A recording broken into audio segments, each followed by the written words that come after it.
Sige, Pastor Regan, go ahead. Pastor, idagdag ko na lang kasi baka mag-end na yung class. There are some prevailing teachings kasi today which are also being aired online, kagaya ng mga napapanood namin sa mga sikat na mga churches in America. And one of the discussions na nabanggit po doon is like, example is when it is stated in the Bible that God has not given us the spirit of fear, sabi doon. Therefore, in the explanation as far as psychology is concerned, that fear is not an emotion but it is a spirit. Kaya may mga prevailing teachings tayo ngayon na sinasabi na itong spirit of fear ay it's not an emotion but it's a spirit. Ibig sabihin ito ay gawa ng Diablo, or kaya naintindihan ko si Pastor Arwin kanina nang sinasabi niya na how are we going to distinguish na ito po ay spiritual concern o ito ay mental concern. Sabi doon sa mga prevailing teachings na ito na psychology was actually formed as a way of escape to the spiritual. Binabanggit kasi na tinanggap ng tao scientifically ang psychology dahil kanilang at anong tawag dito, inaalis, no, or pinapawalang bisa yung spiritual concern, no, na ibig sabihin. And on the other hand, sinasabi naman ng psychology na because ayaw nating tanggapin yung psychological concern or issue, nilalagay na lang lahat sa spiritual. So parang ang hirap as Christians, medyo mahirap po itong mga unawain, ano, lalo na kung nandoon yung paniniwala natin na ito ay mga biblical and spiritual concerns. Tapos ngayon, nagkakaroon na tayo ng katulad ng halimbawa, we say that stress is actually a mental concern, ano, mental health concern. And hindi na lang siya magkaiba yung feeling na stress ka and stress talaga, no, as a stress and anxiety. So, ngayon po medyo nahirapan tayo lalo na kung meron tayong mga kaalaman, no, sa psychology, at the same time tayo ay mga Kristiyano. So, nabanggit ko po siya, no, kasi nung nanonood kami ng isang preaching and isang discussion, no, mula sa mga senior pastors na nabanggit na fear is not an emotion but rather a spirit. So, ngayon sa mga discussions na tinutumbok naman ng counseling, no, na is it normal to experience fear, stress, and anxiety if this is a part of our emotion? So, kaya parang nami-mislead nung sa part na kulang ka lang sa devotion o kulang ka lang sa prayer kaya ka natatakot. Ano, kaya ka nagkakaroon ng ganitong mga pag-iisip o kaya ay nararamdaman. Kaya lang minsan tinitingnan din sa Bible na God has not given us a spirit of fear but of power and strong mind. So ito po yung mga dilemma natin ngayon nowadays, kaya napakaganda na may subject tayo about counseling and like this, because binibigyan nito tayo ng mas malinaw na pagkaunawa. Kasi sa totoo lang po, as pastors, no, we are being tawag dito, yung napapako tayo dito sa spiritual perceptions or perspective na ayaw nating tanggapin na meron palang mga mental and psychological concerns na present din sa panahon ngayon. So, yun pastor, yung mga concerns ko kasi ako bilang pastor, kulang na kulang pa yung kaalaman ko sa mga bagay na ito, and inaamin ko na most of the time kinakabit natin siya sa spiritual or biblical lang.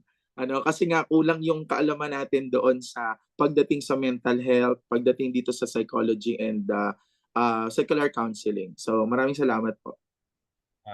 Thank you, Pastor Regan. Well, actually, alam nyo, no, gusto kong malaman yung, ano ba yung konteksto ng pagkakasabi na yun na God does not give us the spirit of fear. Kasi kapag sinabing spirit of fear, yung fear, nagigina natin siyang lifestyle.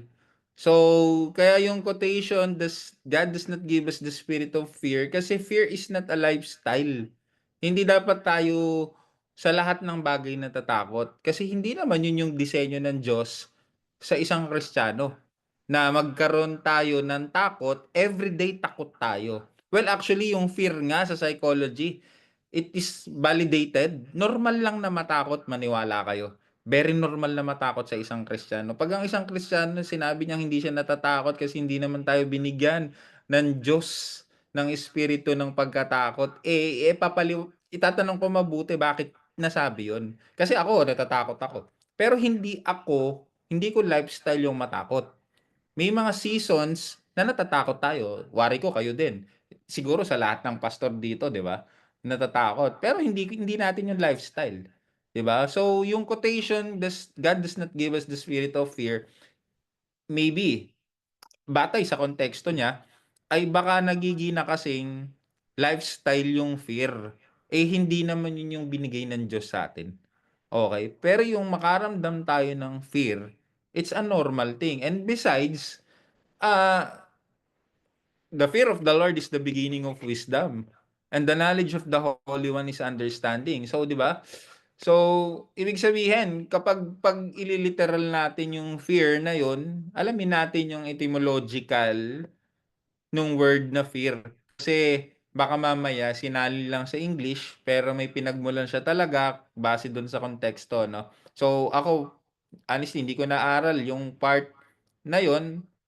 Although talaga naman nabasa ko din, God does not give us the spirit of fear. Kaya lang, hindi ko alam bakit niya kinote yun dun sa preaching niya. Hindi ko alam kung ano yung kabuuan, kung bakit niya sinabi yon. Ako naman naniniwala, may punto siya doon. Kung ano man yung preaching niya. Kaya lang, gusto ko bang makita, gusto kong maaral, bakit niya sinabi na ganun. Pero okay lang matakot mga kapastoran na it's a very normal thing. Pero wag tayong masasakop ng ng takot. Well, in fact, yung fear kasi dalawang klase, may ano 'to, internal at saka external fear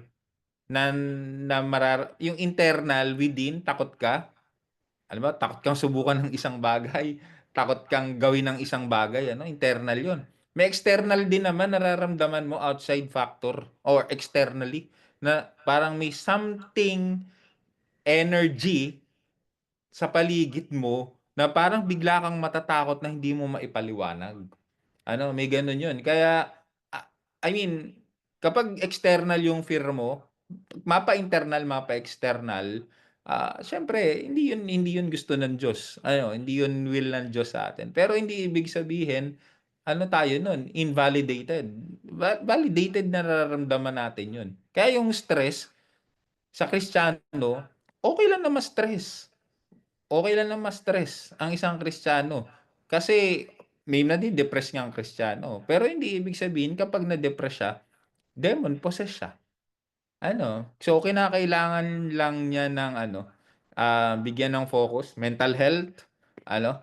So sabi nga totoo 'yun, sabi ni Pastor, Derek, wala kasing napo-possess na Kristiyano unless hindi ka Kristiyano. Kasi kapag na-possess ang isang professing Christian, hindi siya talaga Christian. Kasi the Holy Spirit is within us. So, walang puwedeng even the Lord Jesus Christ, na-stress siya. Sinabi niya 'to nung nasa krus siya, to the point na para bagang mamamatay na siya. It's like death, sabi dun sa Matthew.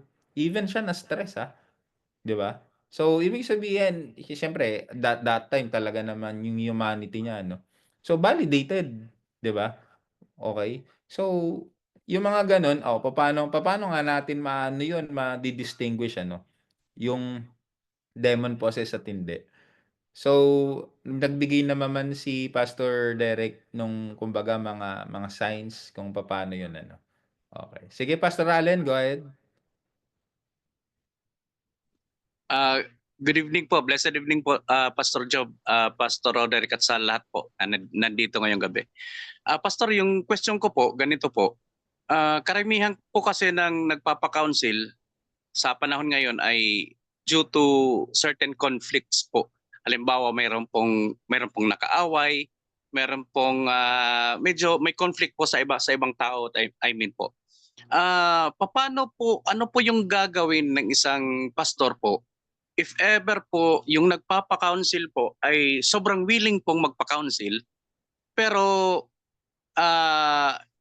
na nakikita mo, nafi-feel mo na within that particular moment na talaga yung sinasabi niya lahat ay half truth lang. Yung bang hindi niya inire-reveal lahat. So marami ka pong questions para makuha mo talaga yung buong katotohanan pero nakikita mo talaga, napapansin mo, na-analyze mo po na meron po siyang deep inside, meron po siyang reservations, which in fact yung pagkakataon na yun ay makakaapekto po sa outcome ng guidance mo po, kung ano po yung paano mo po sasabihin yung guidance mo po sa kanya. So makakaapekto po. Ano po yung magandang gawin po sa sitwasyon na ganun po? Yun nga po yung sa counseling process. Ayan, yun lang pong tanungin ng tanungin. Kasi sa counseling po, kinakailangang ilabas kung ano yung katotohanan. Kinakailangan masabi niya talaga yung totoo. Kasi hindi ho tayo makakapag-outline kapag halimbawa hindi niya sinasabi yung totoo. Ngayon ho, possible ho kasi na totoo na talaga yung sinasabi niya, kaya lang baka sa analysis natin ay hindi pa. Pero possible ho kasi na totoo na. So possible din na hindi pa. So kaya ho may process, ang counseling ho ay process. Kaya sabi ko hindi ho yan kuha ng isang beses, ng dalawang beses, ng tatlong beses. So gawin natin 5. Ngayon, pag ayaw pa rin niya talagang magsabi ng totoo, let's respect. Kung ayaw niya magsabi ng totoo, wala tayong magagawa do'n. 'Di ipakita na lang natin, i-outline na lang natin base do'n sa kaniyang sinasabi. Oo, kasi ano ho 'yun, hindi natin siya puwedeng puwersahin, "Hindi, magsabi ka ng totoo 'no." Kasi we are violating his right, 'di ba? "No person shall be compelled to be a witness against himself." Hindi natin siya puwedeng paaminin sa kasalanang ginagawa niya o ginawa niya. It's between him and the Lord. Salamat po, Pastor. Thank you po. Opo. Sige po Sir Bernard. Hello po, good evening sa bawat isa. I just want to add po doon sa question nung latest na nagtanong. Mayroon po akong psychology subject before in guidance counseling sa teacher's education. Kinukan po yon. Sinasabi na dapat is tayong mga counselor is just nagtatanong lang tayo ng mga gustong sabihin nitong mga counseling natin. And from that is malalaman natin kung ano yung gusto nilang i-convey sa atin or sabihin sa atin. And mula doon sa sinabi nila is yun lang kasi ang pwede nilang i-open at yun lamang ang gusto nilang ibigay sa atin. Yun lang yung i-assess natin for us na magbigay ng, or hindi nga tayo ang magbibigay ng conclusion o solution, kundi sila pa rin. Tatanungin pa rin natin kung ano yung magiging plano nila, ano yung mga next action nila, ano yung mga ganitong gagawin nila based doon sa mga sinabi. Hanggang ganun lamang po tayo, hindi po tayo ang magbibigay ng guidance or what sa kanila, kundi sila po mismo. Tama po yung mga principles na pinakita kanina ni Pastor Job. Tama po yon sa pagka-counsel po natin. So, hanggang doon lamang po tayo, hindi po tayo mag-go beyond doon sa mga nabanggit na yun. Maraming salamat po. Okay po. Salamat po, Sir Bernard. Well, may pinapasabi po si Pastor Derek dito, no? Sabi dito sa kanyang post sa sa message ng Zoom, unahin ko po dito, no? 1 John 4:18, God's love casts out fear. Totoo ho yan, agree tayo dyan.